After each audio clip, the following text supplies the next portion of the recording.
Bonjour tout le monde. Vous avez été plusieurs à me demander quel support téléphone que j'avais, où c'est que je l'avais eu. Et je vais vous présenter donc où c'est que j'ai. Donc ce support, je l'ai acheté sur Amazon il y a environ 2 ans. C'était quand j'avais eu ma modèle 3 bleue. Il m'a suivi sur ma modèle 3 rouge aussi. Et là sur le modèle Y. Sur le modèle X, on peut pas l'adapter, hein, c'est pas les mêmes tableaux de bord. Et je trouvais qu'il était vraiment bien ce support parce qu'on pouvait l'avoir vraiment au niveau du volant. Parce que sinon, les autres, c'est soit des ventouses ou sur le côté de l'écran, mais sur le côté de l'écran, souvent c'est en mode portrait. On peut pas l'avoir en mode paysage comme là. Donc je vais vous le présenter. Alors, donc vous avez le support qui. Donc là, normalement à la base, il est ici derrière le volant. Là, je voulais démonter pour vous faire voir comment il était fait. Donc vous avez le support qui est comme ça, c'est un bout de plastique. En fait, c'est vraiment pas grand chose. C'est même cher le bout de plastique, hein, ça vaut quand même 29 € le support. Et dessus, il faut rajouter le petit aimant, vous voyez, que j'ai collé dessus comme ça. On voit que ça a été collé. Parce que vous n'avez pas l'aimant d'origine avec. Donc je vous mettrai le lien où je l'ai acheté sur Amazon avec les aimants. Donc voilà comment c'est fait. Vous avez deux petites pattes, vous voyez, comme ça. Il y en a une qui croche plus que l'autre. Et là, vous avez celle-ci, vous voyez, qui est là. Celle-ci, normalement, il y a un petit collant pour que ça tienne mieux. Pour éviter que ça bouge. Bon, je ne l'ai pas mis parce que comme je change de voiture, ça me permet de le récupérer à chaque fois sans que ce soit collé. Ça, je l'enlève sans laisser de traces. Donc voilà comment il est fait. Donc je vais vous le monter, vous allez voir ce que ça donne. Donc là, quand on veut le poser, alors attendez, on va reculer comme ça pour que vous puissiez voir vraiment comment c'est fait. Donc pour l'installer, c'est très simple. Il suffit de mettre d'abord cette partie-là. Voilà, comme ça. Voilà, je le pousse comme ça. Et là, je vais pousser d'un coup sec. Tac. Vous voyez, quand vous entendez que ça a fait clac, c'est qu'il a clipsé derrière. Et là, c'est bon, il tient. Bon, là, il peut glisser un petit peu parce que justement, je l'ai pas, j'ai pas mis le collant. Mais quand on roule, franchement, avec le poids du téléphone, ça va, ça bouge pas. Et le téléphone, après, on vient le positionner. Donc, ah oui, alors donc vous avez l'aimant qu'on colle dessus, mais derrière, il faut avoir une petite plaque métallique, comme ça. Alors, les téléphones d'induction, des fois, quand un aimant assez fort, on peut le mettre sans plaque de métal. Mais là, comme j'ai une protection silicone, du coup, je suis obligé de mettre cette plaque de métal. Voilà. Comme ça, là, c'est pas mal. Donc là, ça me permet d'avoir Waze sur le téléphone. Donc ça bouge un peu, mais quand on roule, franchement, ça bouge pas.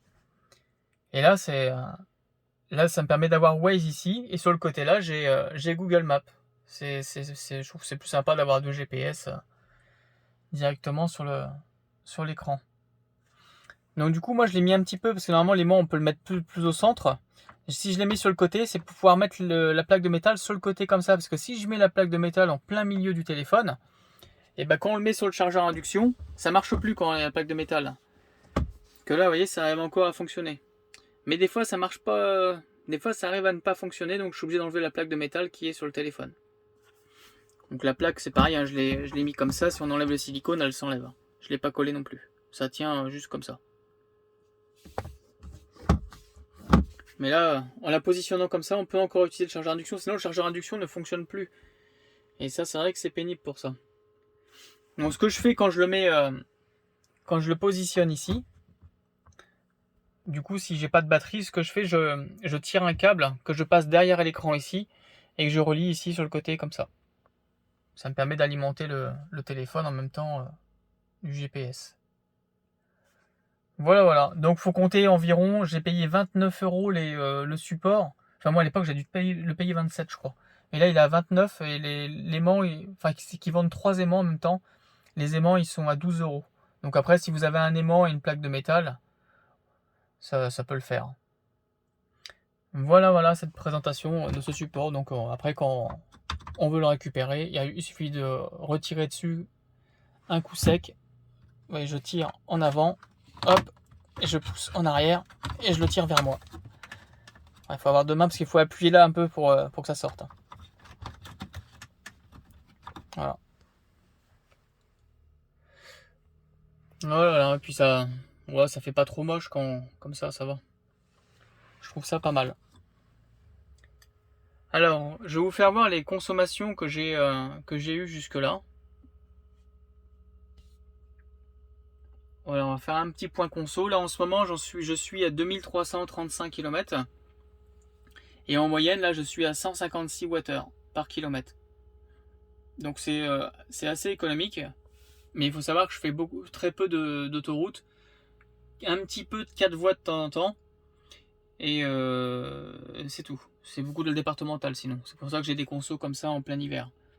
Mais sinon, quand j'ai déjà fait un peu de 4 voies sur l'autoroute, non, pas sur l'autoroute, mais un peu de 4 voies à 110, là ça consomme, quand il fait 2-3 degrés, là ça consomme un petit peu. Je suis quand même déjà monté à 190 avec le chauffage. Donc voilà, c'était pour vous faire un petit point conso en même temps. Donc j'ai hâte de voir l'été ce que ça peut consommer, parce que là, des consos comme ça en hiver, c'est quand même pas mal pour un SUV de cette taille. Je pense l'été, il y a moyen de tourner autour de 130 à peu près. Donc voilà la petite présentation de ce support. Depuis le temps que vous me demandez, c'est vrai que je me dis à chaque fois il faut que je fasse la vidéo. Ça, la vidéo sera faite et vous pourrez le commander sur Amazon, il existe toujours. Et vous allez voir que c'est sympa. Et puis si vous avez d'autres véhicules Tesla, vous pourrez toujours le récupérer si vous n'avez pas mis le collant. Et puis au pire, si vous avez mis le collant, vous pourrez toujours le chauffer pour le récupérer. Voilà, je vous remercie et passez une très bonne journée. Surtout, n'hésitez pas à vous abonner et à liker la vidéo. Je vous remercie, bonne journée, au revoir.